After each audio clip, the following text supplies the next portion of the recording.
Well, welcome to the season finale of The Fork in the Road. This week I spoke about the philosophy of Stoicism, which the average person might equate a Stoic to a cold, emotionless, and calculating individual. But I personally think that's a large reduction and assumption of the use of this philosophy. Plus, look at me, bro. Cold? Emotionless? Calculating? Nah. Overly emotional. Reckless.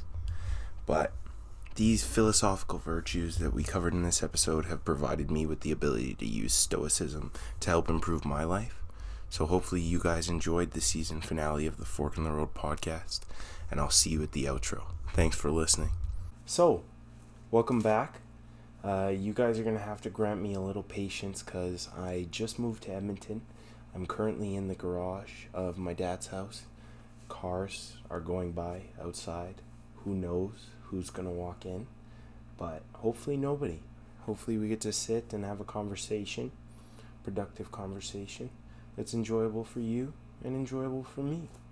So with that being said, I've got my show notes right here. So like last week, I'm going to be going like this, but it's okay. If you're listening, it doesn't matter. This week, I want to talk about Stoicism, or how I see it, the art of not giving a f***. I'm going to start off by saying the reason why I wanted to talk about this the most is that it's a philosophy that I'm going to be consistently learning and trying to employ in my life, because as an overly emotional and reactive person, I need to be able to take the time to sit down and just, it's okay. I don't need to comment on that. I don't need to react to that. Not everything requires an opinion. So if that's not you, that's okay. I still think it's worth a listen, because any knowledge that is accurate, relevant, specific to a situation that you're in, or a situation somebody in your life is in, is good knowledge. So, obviously, my name's Keaton Taylor. I didn't come up with Stoicism. No shit. That honor and privilege has been gifted to the Zeno of Cidium. I think I said that right. In approximately 300 BCE.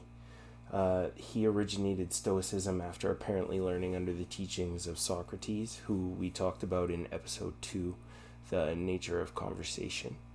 Above all, the Stoics believed that Stoicism was not just philosophical teachings, it was a lifestyle, it was a way of life. They claimed that virtue alone was enough to be truly happy, and that external circumstances and things are not relevant.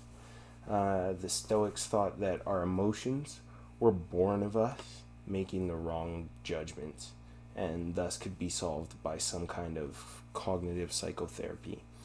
They combined these ideals to produce the perfect Stoic sage, who would be an emotionless human being who doesn't care about his circumstances and could be happy while he was being tortured. This sage became the ideal for all of the practicing Stoics at the time. So that's really extreme. The first part, I don't agree that it's a lifestyle. I believe limiting yourself to one school of philosophical thought or any school of thought is going to lead to tunnel vision. And sure, I believe that Stoicism can be reflected in every aspect of our lives, but it doesn't mean it needs to be the only way of thinking. The second part, I do agree that virtue alone is enough to be happy. In my experience, nothing fulfills me more than helping out the less fortunate than me. Don't get me wrong, I don't normally give money to the panhandlers who are walking up and down the streets. There is empathy. It's 30 degrees. These guys are grinding, so I would usually offer water or food in place of that. But in my experience, you can get so much reward from daily acts of service and knowledge towards those less fortunate in that particular moment to you. These are simple acts like opening a door, or filling up somebody's water bottle and giving them a snack on a hot day, or helping out old people in any way, shape, or form. First of all, selfishly, it fulfills us by validating us, and it's like, hey, I am a good person. The first action I decided to take was to help somebody. I am a good person. And obviously that shouldn't be the focus, but we take our small wins wherever we can get them. Second of all, it provides for someone in need, and not necessarily with money. And those of us who aren't particularly affluent, but still want to provide goodness in the world and put ourselves out there, it's a huge step. And we take, like I said, our small wins wherever we can get them. And third, and most importantly, in my opinion, it helps build global community. Whenever I do something like this, my first thought is I hope they pay that forward somehow. And in my mind, I believe that's vital. The what goes around comes around cliche is there for a reason. And if you don't believe in karmic powers, that's fine. Like, you're entitled to that. Nobody's saying that every wrong action you take, well, actually, that is what I'm saying. And I believe that. And if you don't believe that, that's okay. You know what? That's okay. But in my life, just recently this summer, I started trying to provide for the citizens of Calgary however I could. You know, like, we went through some heat waves, bro. And there was one example. A dude was walking through my community and he was lost. Let him use my cell phone. Couldn't find his friend. Well, what else can I do to help service him? Run inside, fill up a Timmy's cup with water, bring him a granola bar and an apple, send him on his way, and tell him if he gets lost to come back here and we'll figure something else out. And he never came back to see me. So hopefully he went and paid that action forward. Hopefully he found his friend. But in these circumstances, the way I was acting once I moved back from school, my car broke down in the middle of the intersection on Center Street and 6th Avenue. And if you know Calgary, like, that's the Bow Building intersection. So I was going through the intersection. Car breaks down. Does not turn on. Everybody's honking. It's rush hour traffic, like I just finished my shift. And everybody's screaming at me. And people, like, who aren't screaming at me are like, the car's broken down. What do you want him to do about it? And then I see this tiny, like, okay, I shouldn't say tiny. I see this man run off the sidewalk. This beautiful man saved my life. He pushes my car. He smacks it and he's like, bro, put it in neutral. I'm like, okay, I'm putting it in neutral. Put my car in neutral. He pushes me onto the one-way. So 6th Avenue is a one-way going, I don't know, left to me right now. That, if you're listening to me, that's irrelevant. I'm so sorry. And he pushed me going right in this scenario. So I was facing the wrong way on a one-way, a dead car. And, like, I don't believe that anybody else would have taken the time to go take that step and help me. But he did. And I genuinely believe it was because I had been providing how I could for however long. And I'm not saying it's a 1-to-1 ratio, but these little things provided the kindness in somebody to help me in one of the, like, how would I got out of that situation? Got out of my car and said, hey, it's broken down, middle of the street, sorry guys. But he saved me from that.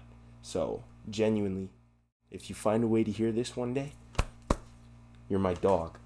If we're acting in the service of other people daily, we build ourselves up without kicking people off the lower rungs of the ladder that we call life. And we also help uplift them, which to me, like I said, is the focus and the ultimate goal.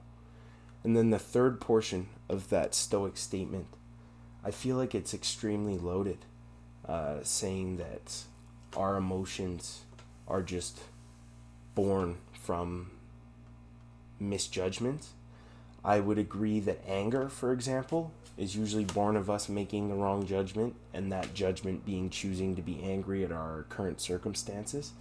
And I do believe that cognitive psychotherapy can help, but, like, that shit's expensive, bro. I don't know what else to tell you. I feel like this also assumes that emotions are bad, which I don't believe they are. But I believe the Stoics have it right in saying that we need to separate ourselves from our emotions. We need to act as though we can remove ourselves from the emotional situation and stoically respond and critique the situation as an unbiased third party or from a third person perspective. And, like, Obviously, that's not easy because you're going through an emotional outburst, but deep breaths, man. I'll get more into that later. Logos is the term the Stoics use to explain they believe the universe operates in a web of action and reaction, or cause and effect. And if this was the logic of the time, then we as individuals have no control over the cause and effect of the world around us. But we do, however, have control over our reactions and our mind's reactions to these situations.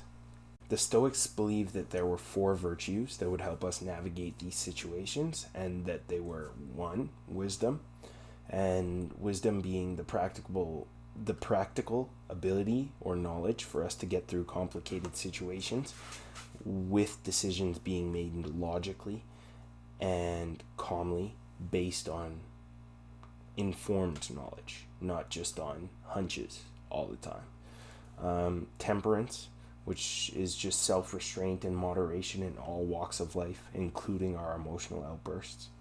Courage, not only to have courage in the difficult situations, but just in everyday life in general. And justice, treating everyone fairly. It's very important, even if they've wronged us. So those were the 4 virtues that the Stoics believed would help us navigate these situations. And by employing them, we could pursue self-improvement in a dynamic world that is ultimately out of our control. And to the Stoics, this was the goal, as opposed to dreaming of an idealistic world or an idealistic situation with no actionable plan, no solutions. Okay, listen, I know I can't sit here and act like I do these things all the time, every day. And I really hope you understand that I don't feel entitled to teach this to people. Like, please go read other resources and listen to other podcasts and watch other videos about Stoicism and to learn, because I'm acting as a translator and things get lost in translation. Nobody's perfect, and I can tell you already that the temperance virtue, I do not know how to enact in my life. But I believe in this philosophy, and I think it's a basis for surviving in our current world. You don't have to agree with me either. I just wanted to say I'm not preaching like this is how I hold myself 100% of the time.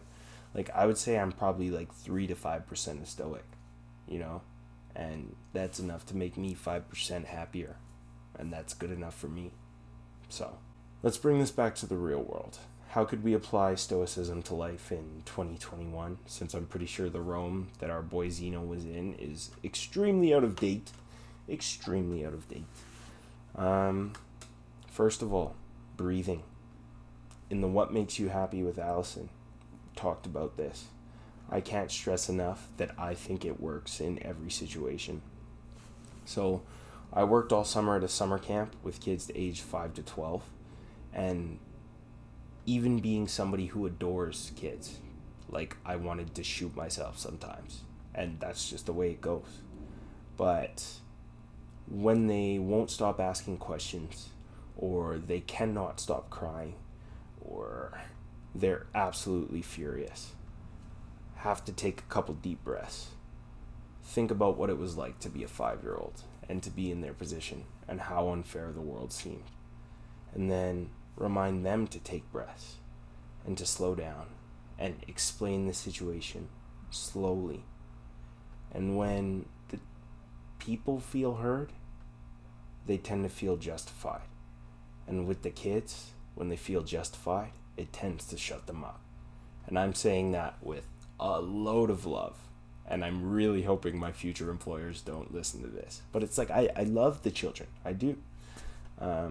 But you got to find ways to get through it, because they're insistent and they're merciless.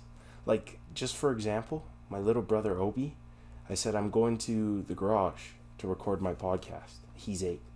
And they're like, okay. And I'm like, you can't come in there for an hour. And what does Obi do? He comes in, opens the door. He's like, hi. I'm like, hi, Obi. Can't do that again, please. But they're just kids. So when you've just lost a relationship or a loved one, or you failed a test or failed a class, cry your hearts out. When the emotions are justified, you need to let it go. And stifling your emotion is not the goal. But after the emotion has passed, or even if you find yourself overcrying or overreacting, take 3 deep breaths and center yourselves. The relationship you just lost, it's freed up your time and your effort to do what you need to do to become the baddest bitch alive. And like, that's for the men too, bro, because I know everybody's trying to be the baddest bitch alive as soon as you get out of a breakup. Doesn't matter if that means going to buy new clothes or getting into the weight room. Everybody's trying to be the baddest bitch alive. The loved one who just passed, think about the lessons they taught you. Think about the memories you guys had together and how those memories and experiences shaped who you are today. Be grateful and accepting that it was their time, and be grateful that you got to spend the time that you did with them. That test or that class you failed, so what? You'll get an opportunity to take it again. Okay? Might cost some money. Okay? Might cost some time. Okay? Your ego might take a hit. Or all of them. All 3 of them. But like, it doesn't matter. Like, if I'm being frank, nobody cares. Nobody cares that you just failed that class. And there's empathy here. Like, I genuinely understand, but I'm talking in the grand scheme of things. Nobody cares. And the only thing that's preventing you from succeeding is the fact that you're sitting there wallowing about what you failed to do instead of getting up off your butt and doing something about it. Go try again, bro. In reaction to hateful speech, I think Stoicism is super, super important. So I'm going to say 2 things, and you decide if you agree with me. 1, words have power. I believe this to be true. 2, we have the power to choose whether words affect us. I also believe this to be true. So since I'm working off that logic, hateful speech sucks, dude. Like, I know it sucks. It sucks being reduced to the color of your skin, or your political beliefs, or your religious beliefs, your favorite hobbies, etc. And making fun of somebody for something they're passionate about is one of the single most evil things that a person could do to somebody else. You're stifling something that with proper support and nourishment could grow into a career that could make millions of dollars, or could have them traveling the world, or could have them comfortable enough to just have a family and be happy if that's what they want. So I attest to this, and in the face of it, I still believe that Stoicism is the way to go. I understand that hate speech sucks. As soon as you react, the other party has all the power. And listen, I don't want you going into all these conversations and these interactions juggling power dynamics, but this is if the bullying has already happened and you need a solution that worked for me. By being silent and unreactive, you're demonstrating to the other party that regardless of their opinions, you're secure enough in yourself so that you can peacefully hear hateful speech that's directed at you and not apply any meaning to it. As soon as you can achieve this skill, confidence is literally a second away. Who gives a what other people think? You think Copernicus gave a when he was in there trying to convince everybody that the sun was in the center of the universe, and they were all flaming him like, Copernicus, my boy, Earth is in the center of the universe, bro. Look at us. We're obviously the most important beings in the universe, bro. And Copernicus was just like, I don't care. And who's laughing now? Me, obviously, because Copernicus and his haters are all dead. But like, if a dead man could be laughing, Copernicus would be dying laughing, bro. Like, come on.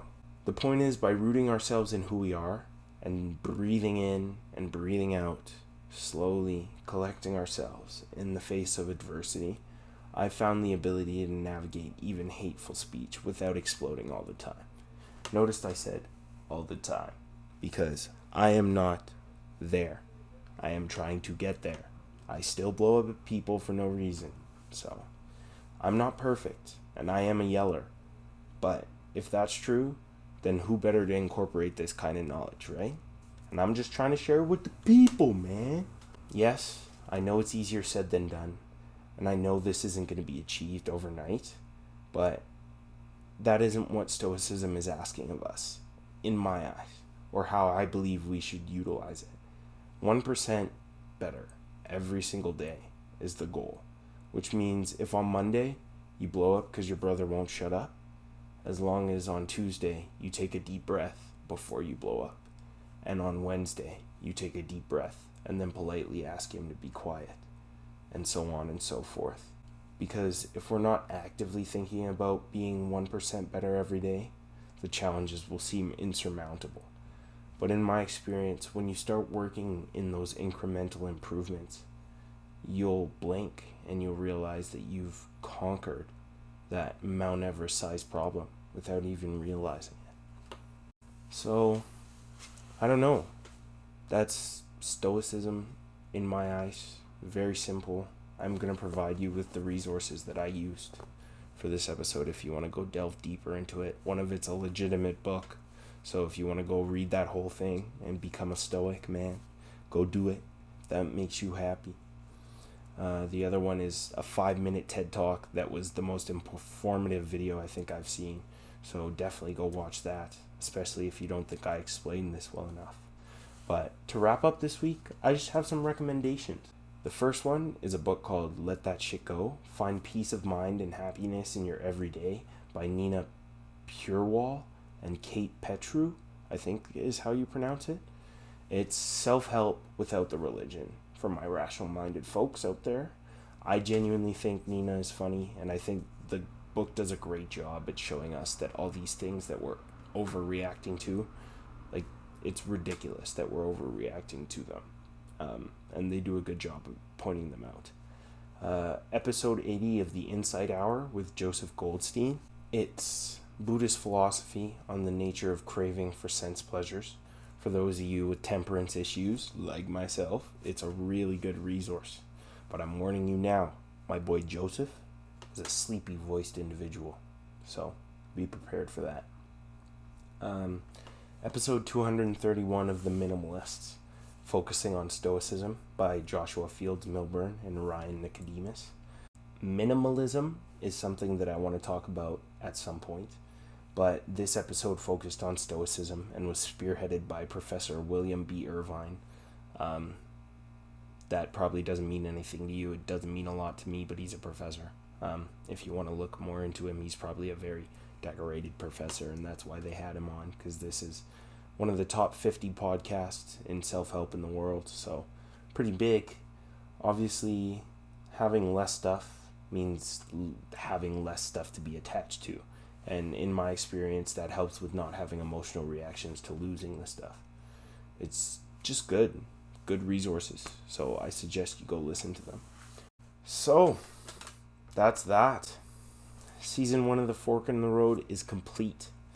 I genuinely cannot thank you guys for giving me and Kale and Evan the opportunity to do this, but not only that, taking the time to sit down and actually listening to what we have to say. Thank you for taking this journey with us. I listened to the first 4 episodes of the podcast today, and I'm not going to lie, they were bad. I'm trying so hard to improve every single time, and I think the last couple were pretty good. So, I think we're slowly improving, but the first 4, oh my goodness, man. With some trial, error, and some patience, I hope that I've improved enough in the editing, and we've improved enough in just being comfortable in front of the camera to become a regular part of your listening schedule. But in terms of the future, Kale, Evan, and I are starting our 4th years of university, so suffice to say we're going to be busy. There's no promises of any episodes of The Fork in the Road before the end of the school year. And while I will do my best to keep what makes you happy going, like I said, I just moved to Edmonton. I'm from Calgary. I don't think there's enough people here that have influenced me positively enough for me to make episodes. Oh, brother, this guy stinks! That was a joke. I swear that was a joke. Like, obviously I'm kidding. with that in mind, I'm going to put some improvement questions up on our Instagram after this episode has gone live at the Fork in the Road podcast. Not podcast, PC, bro. At the Fork in the Road PC. And if you would take the time to advise us, that would be greatly appreciated from my part. And like, I also do want to keep this going. Like, I genuinely love the podcast. I genuinely love the opportunity to sit here. So, like, until we can put our effort into it, because a podcast requires money, requires time, and requires resources. And until we can put all of that back into it, our full effort again, there are a bunch of different podcasts for you guys to go listen to in the meantime. And like I said, I will try and keep the What Makes You Happy's going. Contact me, bro. If you're trying to talk and we have a good relationship and you're just like, hey, I would like to do that, let me know, man. I can't reach out to everybody. Why do I gotta make the first move? Come on. Wild. Anyways, if you enjoyed this season of The Fork in the Road, please share our podcast with a friend. And that's only if the show helped you out. Like, if it didn't, I'm sorry that you sat through all this. Especially because this is the outro. If you're still here and like none of this has helped you and it's the season finale, what are you doing here if it didn't help you? That doesn't make any sense. But genuinely, thank you from Kale, Evan, and I again for providing us with this opportunity. And we can't wait to sit down and be back and have more conversations in season 2 of The Fork in the Road.